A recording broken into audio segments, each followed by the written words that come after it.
Hello friends, welcome back to my channel smart study lecture में। चलिए friends, आज के इस नए वीडियो में मैं आपको क्लास 10 साइंस के महत्वपूर्ण मॉडल प्रश्न पत्र को बताने वाले हैं, जो कि आपके 2024 बोर्ड एग्जाम के लिए काफ़ी ज़्यादा इंपॉर्टेंट है। तो यदि फ्रेंड्स आप हमारे चैनल पर नए हो, चैनल को जरूर सब्सक्राइब कर लीजिएगा। चलिए फ्रेंड्स, वीडियो को शुरू करते हैं। देखिए फ्रेंड्स, यहाँ पे आपका जो दिया है प्रतिदर्श प्रश्न पत्र सत्र 2023-24 के लिए, और ये आपका विषय विज्ञान कक्षा 10 के लिए है। यहाँ पर देखिए आपका पूर्णांक दिया है 70 नंबर का, और यहाँ पर देखिए जो आपका समय रहेगा 3 घंटा 15 मिनट के लिए। चलिए देखते हैं कि इसमें आपका जो निर्देश दिया है क्या दिया है। देखिए जो आपका पहला निर्देश दिया है कि प्रारंभ के 15 मिनट परीक्षार्थियों को प्रश्न पत्र पढ़ने के लिए निर्धारित है। उसके बाद से देखिए जो आपका दूसरा निर्देश दिया है कि प्रश्न पत्र 2 खंड अ तथा खंड ब में विभाजित आपका रहेगा। उसके बाद से देखिए जो आपका तीसरा जो आपका निर्देश दिया है कि खंड अ तथा ब 3 उपखंड क ख ग में विभाजित है। उसके बाद से देखिए जो आपका फोर्थ यहाँ पे आपका निर्देश दिया है प्रश्न पत्र के खंड अ में बहुविकल्पीय प्रश्न है, जिसमें सही विकल्प का चुनाव कर ओमार सीट, ठीक है, जो आपका ओमार सीट मिलेगा उसमें आपको क्या करना रहता है, उसको गोला करना रहता है, उसको भरना रहता है। और देखिए आपको यहाँ पे ब्लू तथा ब्लैक पॉइंट पेन से ही विकल्प वाले गोले को पूर्ण रूप से भरें। यानी कि जो आपका ओमार सीट पे जो आपको गोला भरना रहेगा वो आपको ब्लैक और ब्लू पेन का ही यूज करना है। उसके बाद से देखिए जो आपका यहाँ पे 5 निर्देश दिया है कि खंड अ में बहुविकल्पीय प्रश्न हेतु प्रत्येक प्रश्न के लिए 1 अंक निर्धारित है। यानी कि मान लीजिए आपका 20 बहुविकल्पीय प्रश्न रहेंगे और प्रत्येक बहुविकल्पीय प्रश्न के लिए 1 अंक आपका निर्धारित है। उसके बाद से देखिए जो आपका यहाँ पे 6 निर्देश दिया है कि खंड अ में वर्णनात्मक प्रश्न है। क्या है कि वर्णनात्मक प्रश्न है। उसके बाद से देखिए यहाँ पे 7वां दिया है कि प्रत्येक प्रश्न के सम्मुख उनके निर्धारित अंक दिए गए हैं। उसके बाद से जो आपका 8वां है कि खंड ब के प्रत्येक उपखंड के सभी प्रश्न एक साथ करना आवश्यक है। प्रत्येक उपखंड नए पृष्ठ से प्रारंभ कीजिए। यानी कि मान लीजिए कोई भी आपका प्रश्न जो आप यहाँ से लिख रहे हैं, ठीक है, और मान लीजिए यहाँ पर आपका आकर समाप्त हो गया, तो दूसरा प्रश्न आपको दूसरे पृष्ठ से स्टार्ट करना है लिखना। उसके बाद से यहाँ देखिए जो आपका 9वां निर्देश दिया है कि सभी प्रश्न अनिवार्य है, यानी कि सभी प्रश्न करने आपके अनिवार्य हैं। खंड अ आपका दिया है कि बहुविकल्पीय प्रश्न, यानी कि उपखंड क। तो चलिए देखते हैं फ्रेंड्स पूरे सॉल्यूशन के साथ। तो यहाँ पर देखिए पहला आपका दिया है कि 2 पृष्ठों से घिरा हुआ कोई पारदर्शी माध्यम जिसका एक या दोनों पृष्ठ गोलीय हैं कहलाता है। तो देखिए ए ऑप्शन दिया है गोलीय दर्पण, बी ऑप्शन दिया है त्रिज्या, सी ऑप्शन दिया है गोलीय लेंस, और यहाँ पर डी ऑप्शन दिया है समतल लेंस। तो देखिए 2 पृष्ठों से घिरा हुआ, मान लीजिए यहाँ पे आपका 2 पृष्ठ से घिरा हुआ, यानी कि दोनों तरफ से आपका घिरा हुआ कोई पारदर्शी माध्यम जिसका एक या दोनों पृष्ठ गोलीय हो, तो आपका वह कहलाता है। तो आपका वो क्या कहलाता है, तो आपका गोलीय दर्पण कहलाता है। यानी कि ए ऑप्शन आपका क्या हो जाएगा, राइट हो जाएगा। अब देखिए जो आपका दूसरा यहाँ पे ऑब्जेक्टिव दिया है कि दंत विशेषज्ञ मरीजों के दांतों का बड़ा प्रतिबिंब देखने के लिए किस दर्पण का उपयोग करते हैं। तो ए ऑप्शन दिया अवतल दर्पण, बी ऑप्शन दिया समतल दर्पण, सी ऑप्शन दिया उत्तल दर्पण, और डी ऑप्शन दिया है सभी। तो देखिए फ्रेंड्स, जब भी जो आपके दंत विशेषज्ञ होते हैं वो मरीजों के दांतों का बड़ा प्रतिबिंब देखने के लिए अवतल दर्पण का यूज करते हैं, यानी कि ये ऑप्शन आपका राइट हो जाएगा। अब देखिए जो आपका तीसरा प्रश्न दिया है कि किसी उत्तल लेंस के सामने 2f और अनंत के बीच कोई बिंब वस्तु रखा है तो इसका प्रतिबिंब बनेगा। तो देखिए ए ऑप्शन दिया है वास्तविक उल्टा और छोटा, बी ऑप्शन दिया है वास्तविक उल्टा और बड़ा, और सी ऑप्शन दिया है आभासी उल्टा और बड़ा, और डी ऑप्शन दिया है आभासी सीधा और बड़ा। तो देखिए फ्रेंड जो आपका प्रश्न नंबर जो आपका तीसरा दिया है इसका राइट आंसर हो जाएगा आभासी उल्टा और बड़ा बनेगा। क्या बनेगा, आभासी उल्टा और बड़ा बनेगा। अब देखिए फ्रेंड्स यहाँ पे प्रश्न नंबर जो आपका चौथा दिया है कि मानव नेत्र अभिनेत्र लेंस की फोकस दूरी समायोजित करके विभिन्न दूरियों पर रखी वस्तुओं को फोकस, यहाँ देखिए यहाँ क्या दिया है कि फोकसित कर सकता है, ऐसा हो पाने का कारण है। तो पहला दिया है जरा दृष्टि दोष, बी ऑप्शन दिया है समंजन, सी ऑप्शन दिया है निकट दृष्टि दोष, डी ऑप्शन दिया है दीर्घ दृष्टि। तो देखिए फ्रेंड जो आपका प्रश्न नंबर जो आपका चौथा दिया है इसका बी ऑप्शन आपका राइट हो जाएगा समंजन। क्या होता है, समंजन। अब देखिए फ्रेंड्स प्रश्न नंबर 5वां, तो यहाँ देखिए प्रश्न नंबर जो आपका 5वां दिया है कि कॉलम ए में दी गई राशियों का सुमेलन कॉलम बी में दिए गए एसआई मात्रकों से कर सही विकल्प चुनिए। तो यहाँ पर देखिए आपका कॉलम ए, यहाँ पर आपका दिया है कॉलम बी। तो देखिए यहाँ पे आपका कॉलम जो आपका ए दिया है, यहाँ पर देखिए क्या दिया है, विद्युत विभवांतर। देखिए विद्युत विभवांतर भी इसका जो मात्रक होता है वो आपका क्या होता है, तो आपका होता है फ्रेंड्स वोल्ट होता है। तो यहाँ देखिए विद्युत विभवांतर ए, यानी कि इसका देखिए चौथे से मिलान कर देंगे। उसके बाद से दूसरा दिया है विद्युत धारा, तो विद्युत धारा आपका क्या होता है आई। विद्युत धारा का जो मात्रक होता है वो आपका क्या होता है एम्पियर होता है। क्या होता है एम्पियर। तो विद्युत धारा का मात्रक यानी दूसरा दिया है, तो दूसरा क्या हो जाएगा पहला। उसके बाद से दिया है विद्युत शक्ति, तो विद्युत शक्ति को हम पी से प्रदर्शित करते हैं। पी बराबर क्या होता है W/T होता है। तो इसका जो मात्रक होता है वो आपका क्या होता है वाट होता है, यानी कि यहाँ से तीसरे का दूसरा हो जाएगा। और प्रतिरोध का मात्रक क्या होता है ओम, यानी कि चौथे का तीसरा। तो देखिए यहाँ पे आपका 4 ऑप्शन दिया है, तो यहाँ देखिए इसका करेक्ट ऑप्शन आपका डी ऑप्शन करेक्ट हो जाएगा, क्योंकि देखिए विद्युत विभवांतर का जो आपका मात्रक है वोल्ट होता है, तो पहला का चौथा। उसके बाद से विद्युत धारा का मात्रक एम्पियर, तो दूसरा का पहला। और विद्युत शक्ति का मात्रक होता है वाट, यानी कि तीसरा का दूसरा। और प्रतिरोध का मात्रक होता है ओम, तो चौथे का तीसरा। तो यहाँ ये कि जो आपका डी ऑप्शन दिया है ये आपका करेक्ट हो जाएगा। अब देखिए फ्रेंड्स प्रश्न नंबर 6।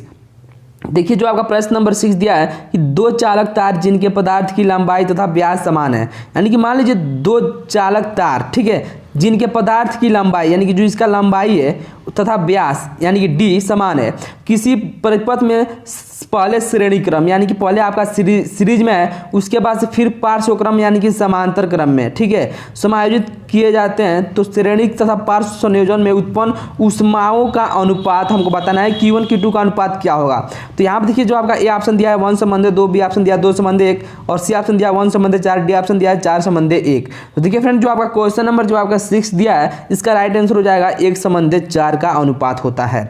अब देखिए फ्रेंड्स प्रश्न नंबर 7वां। तो देखिए जो आपका प्रश्न नंबर 7वां दिया है कि किसी विद्युत धारावाही सीधी लंबी परिनालिका के भीतर चुंबकीय क्षेत्र, तो ए ऑप्शन दिया है 0 होता है, बी ऑप्शन दिया है इसके सिरे की ओर जाने पर घटता है, सी ऑप्शन दिया है इसके सिरे की ओर जाने पर बढ़ता है, डी ऑप्शन दिया है सभी बिंदुओं पर समान रहता है। देखिए फ्रेंड जो आपका प्रश्न नंबर जो आपका 7वां दिया है इसका राइट आंसर हो जाएगा सभी बिंदुओं पर समान रहता है। अब देखिए फ्रेंड्स यहाँ पे आपका उपखंड ख आ गया। देखिए उपखंड ख में आपका क्या रहेगा कि इसमें आपका केमिस्ट्री यानी कि देखिए जो आपका साइंस है फ्रेंड्स, साइंस में आपका क्या है आपका फिजिक्स रहेगा, केमिस्ट्री रहेगा, बायो रहेगा। तो यहाँ पे उपखंड में देखिए आपका जो आपका 8वां प्रश्न दिया है कि बेंजीन का संरचनात्मक सूत्र है। देखिए बेंजीन क्या होता है C6H6 होता है। तो यहाँ पे देखिए इसमें क्या होता है कि अल्टरनेट यानी कि कार्बन के बीच में क्या होता है पहले सिंगल बॉन्ड, उसके बाद से डबल बॉन्ड, फिर उसके बाद से पुनः यहाँ पे आपका डबल बॉन्ड सिंगल बॉन्ड ऐसे करके होता है। तो यहाँ पर देखिए आपका 4 ऑप्शन दिया है। तो यहाँ पर देखिए जो आपका पहला ऑप्शन दिया है carbon double bond, carbon double bond. तो देखिए कार्बन यहाँ पे डबल बॉन्ड, पुनः कार्बन डबल बॉन्ड दे दिया है, तो ये आपका नहीं हो सकता है, पहला नहीं होगा। उसके बाद देखिए जो आप बी ऑप्शन दिया है इसमें आपका पूरा सिंगल बॉन्ड दिया है, तो ये भी आपका नहीं हो सकता है। देखिए तीसरा आपका जो दिया है ये आपका करेक्ट हो जाएगा, यानी कि जो आपका सी ऑप्शन दिया है ये आपका करेक्ट हो जाएगा। और डी ऑप्शन यहाँ पे देखिए इसमें भी दिया है कार्बन डबल बॉन्ड, उसके बाद single bond, carbon double bond, single bond, और इसके बाद देखिए यहाँ पे आपका जो दिया है carbon single bond, carbon single bond, 2 बार आपका सिंगल बॉन्ड दे दिया है, तो ये आपका नहीं होगा। इसलिए आपका जो सी ऑप्शन दिया है ये आपका क्या हो जाएगा करेक्ट हो जाएगा। अब देखिए फ्रेंड्स प्रश्न नंबर 9। तो देखिए जो आपका प्रश्न नंबर 9 दिया है कि निम्नलिखित में से समजातीय श्रेणी है। तो देखिए ए ऑप्शन दिया है मेथेन तथा एथेन, बी ऑप्शन दिया है यहाँ पर देखिए जो सेकंड ऑप्शन दिया है मेथिल अल्कोहल तथा एसिटिक अम्ल, और जो तीसरा ऑप्शन दिया है C2H6 तथा CH3OH, और जो आपका चौथा ऑप्शन दिया है CH3OH तथा C2H5OH। देखिए जो आपका समजातीय श्रेणी होता है इसमें आपका CH2 का अंतर होता है। कितने का अंतर होता है CH2 का अंतर होता है। तो यहाँ पर देखिए आपका दिया है CH4, कितना दिया है पहला में आपका दिया है CH4, दूसरे में आपका दिया है C2H6। तो यहाँ से देखिए यदि हम इसमें से हम CH2 की कमी करेंगे तो यहाँ से एक कार्बन हो जाएगा, और यहाँ से देखिए CH2 की कमी कर रहे हैं तो यहाँ से आपका 2 हाइड्रोजन कम होगा तो CH2 हो जाएगा, यानी कि पहला आपका सही होगा। उसके बाद से यहाँ पे देखिए आपका एक और ऑप्शन दिया है कि जो आपका चौथा ऑप्शन दिया है चौथा, इसमें भी देखिए CH3OH दिया है। क्या दिया है CH3OH, और जो आपका एथिल अल्कोहल दिया है इसको हम लिख सकते हैं CH3 सिंगल, यहाँ पे CH2OH। तो इसमें भी देखिए CH2 को यदि हम हटा देंगे तो CH3OH प्राप्त हो जाएगा।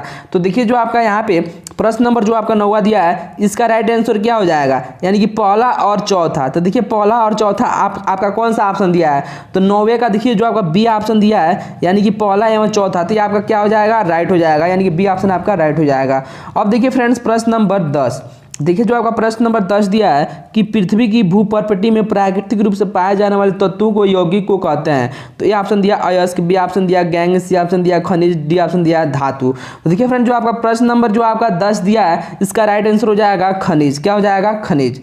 अब देखिए फ्रेंड्स प्रश्न नंबर 11। तो देखिए जो आपका प्रश्न नंबर 11 दिया है कि दांतों का क्षय कब प्रारंभ होता है। तो ए ऑप्शन दिया है मुंह का जब पीएच 5.5 से अधिक होने पर, बी ऑप्शन दिया है कि 5.5 से कम होने पर, और जो आपका सी ऑप्शन दिया है पीएच यहाँ पे 7 होने पर, और डी ऑप्शन दिया है कि इनमें से कोई नहीं। तो देखिए जो आपका क्वेश्चन नंबर जो आपका 11 दिया है इसका बी ऑप्शन आपका राइट हो जाएगा 5.5 से कम होने पर। जब आपका पीएच मान 5.5 से जब कम होता है तो दांतों का क्षय होना प्रारंभ हो जाता है। अब देखिए फ्रेंड्स प्रश्न नंबर 12। देखिए जो आपका प्रश्न 12 दिया है कि अभिकथन पहला आपका दिया है कि जिंक सल्फ्यूरिक अम्ल के साथ अभिक्रिया कर जिंक सल्फेट तथा हाइड्रोजन गैस बनाता है, यह एक विस्थापन अभिक्रिया है। तो हमको बताना है कि आपका विस्थापन अभिक्रिया है कि नहीं। तो देखिए यहाँ पे जिंक अब प्लस में सल्फ्यूरिक अम्ल H2SO4, जब इसकी अभिक्रिया हम कराएंगे तो यहाँ से आपका क्या बनेगा? जिंक सल्फेट बनेगा। क्या बनेगा? Zinc sulphate. और प्लस में हाइड्रोजन गैस आपका क्या हो जाएगा? बाहर हो जाएगा। तो यहाँ पर देखिए आपका कौन सा अभिक्रिया है? तो आपका विस्थापन अभिक्रिया है। तो यहाँ पर देखिए आपका कौन सा ऑप्शन सही हो जाएगा। उसके बाद से दूसरा ऑप्शन दिया है कि जिंक ऑक्सीजन के साथ अभिक्रिया कर जिंक ऑक्साइड बनाता है।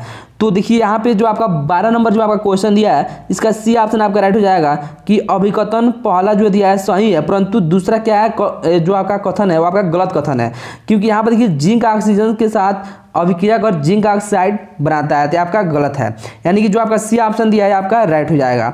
अब देखिए फ्रेंड्स प्रश्न नंबर 13। तो देखिए यहाँ पे जो आपका क्वेश्चन नंबर 13 दिया है कि निम्नलिखित रासायनिक समीकरण को पूरा कीजिए। तो जो आपका दिया है यहाँ पे देखिए जो आपका अभिकारक दिया है सोडियम हाइड्रोक्साइड, और प्लस में यहाँ पर देखिए ये आपका यहाँ पे नहीं रहेगा। ठीक है, यहाँ पे हमको बताना है कि क्या रहेगा। यहाँ पे देखिए बोल रहा है ना निम्नलिखित रासायनिक समीकरण को पूरा कीजिए। तो यहाँ पे आपका CH3CO यानी कि सोडियम जो आपका सोडियम एसीटेट बना रहा है और यहाँ से आपका जल बन रहा है। तो यहाँ पे हमको बताना है कि कौन सा ऑप्शन आपका सही होगा। तो यहाँ पे देखिए आपका रहेगा एसिटिक अम्ल। यहाँ पे आपका देखिए आपका क्वेश्चन में दे दिया था, यानी कि बी ऑप्शन आपका राइट हो जाएगा, क्योंकि हम जानते हैं कि जब सोडियम हाइड्रोक्साइड की क्रिया एसिटिक अम्ल से कराते हैं CH3COH से जब कराते हैं तो हमको सोडियम जो आपका सोडियम एसीटेट प्राप्त होता है, यानी कि CH3COON प्राप्त होता है, अब प्लस में यहाँ से H और OH आपका जल प्राप्त होता है। तो देखिए जो आपका क्वेश्चन नंबर जो आपका 13 दिया है इसका बी ऑप्शन आपका राइट हो जाएगा। अब चले देखते हैं क्वेश्चन नंबर 14। देखिए फ्रेंड्स ये आपका उपखंड ग है। तो उपखंड जो आपका ग है इसमें आपका केवल बायोलॉजी से प्रश्न रहेंगे। तो यहाँ पे देखिए जो आपका 14 नंबर प्रश्न दिया है कि अंतः श्वसन के दौरान वायु प्रवाह का सही मार्ग कौन सा है। तो देखिए जो आपका क्वेश्चन नंबर जो आपका 14 दिया है इसका राइट आंसर हो जाएगा डी, यानी कि नासाद्वार, ग्रसनी, कंठ, श्वासनली और कुपिकाएं आपका जो होता है अंतः श्वसन के दौरान वायु प्रवाह की सही मार्ग का यहाँ पे इसका आंसर हो जाएगा। अब देखिए यहाँ पे जो आपका क्वेश्चन नंबर 15 दिया है कि निम्नलिखित कथन तथा कारण को पढ़कर दिए गए विकल्पों में सही विकल्प का चयन कीजिए। तो यहाँ पे देखिए जो आपका यहाँ पे दिया है कि कथन पिता से प्राप्त क्रोमोसोम, यहाँ पे क्या बोला है पिता से प्राप्त क्रोमोसोम से बच्चों के लिंग का निर्धारण होता है, और यहाँ पे कारण मनुष्य पुरुष के X और Y गुणसूत्र होता है। तो ये कथन दिया है, यहाँ पे दिया है ए कथन और कारण दोनों सत्य है और कारण कथन का सही व्याख्या करता है। तो यहाँ पर देखिए फ्रेंड्स इसका जो आपका क्वेश्चन नंबर जो आपका 15 दिया है इसका राइट आंसर हो जाएगा ये ऑप्शन आपका राइट हो जाएगा। अब देखिए फ्रेंड्स प्रश्न नंबर 16। तो यहाँ पे देखिए जो आपका प्रश्न नंबर 16 दिया है कि विद्युत आवेग के प्रवाह की सही दिशा कौन सी है। तो यहाँ पे देखिए जो आपका धारा जो होती है उसकी मार्ग सेम इस प्रकार से होता है, यानी कि आपका धारा ऐसा आ रहा है, इधर से धारा ऐसे जाएगा, तो ऐसा आपका नहीं हो सकता। तो यहाँ पे देखिए जो आपका ऑप्शन दिया है आपका ये ऑप्शन आपका क्या हो जाएगा राइट हो जाएगा। यहाँ पे देखिए यहाँ से इस धारा की दिशा इधर है, पुनः इसकी धारा की दिशा इधर है, तो ये ऑप्शन आपका क्या हो जाएगा करेक्ट हो जाएगा। अब देखिए फ्रेंड्स प्रश्न नंबर 17। अब देखिए फ्रेंड्स प्रश्न नंबर 17। देखिए जो आपका प्रश्न नंबर 17 दिया है कि थायरॉक्सिन के बारे में कौन सा कथन सही नहीं है। तो देखिए ये ऑप्शन दिया थायरॉक्सिन के संश्लेषण के लिए लौ अयस्क होता है। तो यहाँ पर देखिए ये आपका क्या हो जाएगा राइट आंसर हो जाएगा, ये ऑप्शन आपका राइट हो जाएगा। अब देखिए फ्रेंड्स प्रश्न नंबर 18। देखिए जो आपका प्रश्न नंबर 18 दिया है कि निम्नलिखित चित्र में भाग A, B, C किस क्रम में होते हैं। तो यहाँ पे देखिए आपका यहाँ पे दे दिया है, यहाँ पे देखिए ऐसे आपका चित्र बनाया हुआ है, ठीक है, और उसके बाद से बोल रहा है ये आपका ए है, ये आपका बी है, ये आपका सी है। तो हमको इसमें बताना है कि ए बी सी किस क्रम में होते हैं। तो यहाँ पर देखिए जो आपका प्रश्न नंबर जो आपका 18 दिया है, इसका राइट आंसर हो जाएगा फ्रेंड्स, जो आपका ए होता है ये आपका बीज पत्र होता है, और जो आपका बी है ये आपका क्या है, वो आपका प्रांकुर है, और सी आपका क्या है, मूलांकुर है। यानी कि जो आपका 18 नंबर क्वेश्चन दिया है, इसका ए ऑप्शन आपका है राइट हो जाएगा। अब देखिए फ्रेंड्स प्रश्न नंबर 19, देखिए जो आपका प्रश्न नंबर 19 दिया है कि जनन की अलैंगिक विधि से उत्पन्न संतति में परस्पर अधिक समानता होती है, क्योंकि यहाँ पर देखिए जो आपका प्रश्न नंबर जो आपका 19 दिया है, इसका राइट आंसर हो जाएगा फर्स्ट, यानी कि अलैंगिक जनन में ही केवल एक जनक भाग लेता है। अब देखिए फ्रेंड्स यहाँ पे जो आपका प्रश्न नंबर 20वां दिया है कि एक आहार श्रृंखला में तीसरे पोषी स्तर पर हमेशा कौन होता है। तो ए ऑप्शन दिया मांसाहारी प्राणी, बी ऑप्शन दिया शाकाहारी प्राणी, सी ऑप्शन दिया आप घटक, डी ऑप्शन दिया उत्पादक। देखिए फ्रेंड्स यहाँ पे पहले पे आपका क्या होता है, पेड़ पौधे, उसके बाद यहाँ पे देखिए फ्रेंड्स आपका क्या होता है, बकरी, ठीक है, टीडा उड़ा होता है, उसके बाद आपका क्या होता है, मनुष्य। तो यानी तीसरे नंबर पर आपका मांसाहारी प्राणी, मनुष्य क्या होता है, मांसाहारी, यहाँ पे आपका हो जाएगा मांसाहारी प्राणी। तो देखिए जो आपका 20वां नंबर जो प्रश्न दिया है, इसका ए ऑप्शन आपका करेक्ट हो जाएगा। अब देखिए फ्रेंड्स यहाँ पे खंड ब यानी कि वर्णनात्मक प्रश्न, जो आपका खंड ब दिया है, आपका वर्णनात्मक प्रश्न है, आपका उपखंड क दिया है। तो यहाँ पर देखिए फ्रेंड्स जो आपका प्रश्न है कि यहाँ पे पहला प्रश्न दिया है कि दृष्टि दोष किसे कहते हैं या कितने प्रकार के होते हैं। तो देखिए फ्रेंड्स यदि आपको इसका आंसर चाहिए तो आप कमेंट बॉक्स में जरूर बताइएगा, इसका आंसर आपको प्रोवाइड करा दिया जाएगा, ठीक है। और देखिए फ्रेंड्स जो आपका दृष्टि दोष होता है, आपके 3 प्रकार के होते हैं। पहला आपका दूरदृष्टि दोष, निकट दृष्टि दोष, और एक आपका होता है जरा दृष्टि दोष। देखिए फ्रेंड्स जो आपका दूरदृष्टि दोष होता है, इसमें उत्तल लेंस का प्रयोग करते हैं, और निकट दृष्टि दोष में अवतल लेंस का प्रयोग करते हैं। आपके बोर्ड एग्जाम में पूछ सकता है। अब देखिए फ्रेंड्स यहाँ पे आपका दिया है दूसरा कि हमें आकाश में इंद्रधनुष केवल वर्षा के पश्चात क्यों दिखाई देता है। तो आपको कारण लिखना रहेगा। ये आपका देखिए पहला आपका 2 नंबर का है, ये भी आपका 2 नंबर, यानी टोटल 4 नंबर का आपका ये प्रश्न है। अब देखिए जो आपका प्रश्न नंबर इसी में दूसरा दिया है कि उत्तल लेंस को अभिसारी लेंस क्यों कहा जाता है। उसके बाद से दूसरा दिया है कि अवतल दर्पण तथा उत्तल दर्पण के उपयोग लिखिए, यानी कि अवतल दर्पण का उपयोग और उत्तल दर्पण का उपयोग कहाँ पे किया जाता है। तो देखिए फ्रेंड्स यहाँ पे आप प्रश्न नंबर तीसरा, देखिए जो आपका प्रश्न नंबर तीसरा दिया है कि किसी 4 ओम प्रतिरोधक के प्रति सेकेंड 40, यहाँ पे देखिए 100 जूल ऊष्मा उत्पन्न हो रही है, तो प्रतिरोधक के सिरों के विभवांतर ज्ञात करना है, हमको भी का मान हमको बताना है कि क्या होगा। दूसरा दिया है कि 20 ओम प्रतिरोधक की कोई विद्युत स्त्री 5 एम्पीयर विद्युत धारा लेती है, तो 30 सेकंड में उत्पन्न ऊष्मा परिकलित कीजिए, ठीक है। ये भी आपका देखिए यहाँ पे 2 + 2 यानी कि 4 नंबर का है। अब देखिए फ्रेंड्स प्रश्न नंबर चौथा दिया है कि 2 चुंबकीय क्षेत्र रेखाएं एक दूसरे को परिच्छेद क्यों नहीं करती हैं। उसके बाद दूसरा दिया है कि चुंबक क्षेत्र रेखाओं के गुणों को लिखिए। तीसरा दिया है कि किसी चुंबकीय क्षेत्र में स्थित विद्युत धारावाही चालक पर आरोपित बल कब अधिकतम होता है। यहाँ पर देखिए आपका 3 प्रश्न दिया है 2-2 नंबर का, ये आपका 6 मार्क्स का है। उसके बाद आठवां में भी दिया है, यदि आप इन 3 प्रश्नों को आपको मालूम है तो उसको लिखिए, या आठवां में इसमें से जो 3 दिया है इसको भी आप लिख सकते हैं।